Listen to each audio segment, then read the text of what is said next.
ডিমটা হচ্ছে আমাদের দেশি হাঁসের ডিম।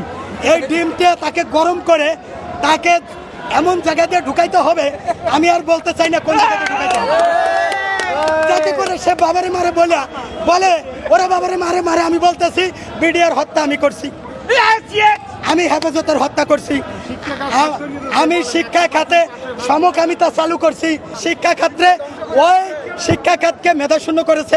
ভাই ওর যদি দোষ বলি কেয়ামত পর্যন্ত, রাতের পরে দিন আসবে, দিনের পরে মাস, মাসের পরে বছর, বছরের পরে যুগ, কেয়ামত পর্যন্ত আওয়ামী লীগের দোষ বলে শেষ হবে না। এই জন্য আমরা আওয়ামী লীগ মুক্ত বাংলাদেশ এবং মোহাম্মদ ইউনূস স্যারের নেতৃত্বে এখন কোনো নির্বাচনের কথা আমাদের নাই, মাথায় নাই। নির্বাচন পরে আগে পরিবেশ তৈরি করি, ফিল্ড তৈরি করি। এবং আমি এই সাথে বলি যে এই মুহূর্তে তারেক রহমানকেও বাংলাদেশের জাতি ফিল করে।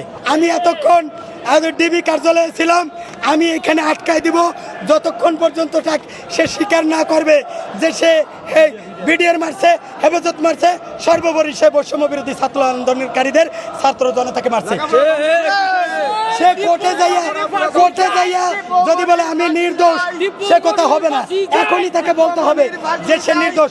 একজন সেনা অফিসার তৈরি করতে রাষ্ট্রের লক্ষ কোটি টাকা খরচ হয়, সে 57 জন সেনা অফিসার সহ হাজারো লক্ষ সেনা অফিসার মারছে। আমি সেনাবাহিনীকে ওয়াকারুজ্জামান স্যারকে বলতে চাই, আপনার গোষ্ঠীর লোক, আপনার বাহিনীর লোক, তখন আপনি হয়তো নিচে ছিলেন, আপনারও বাহিনীর লোককে মারছে, আপনি এর বিচার করবেন।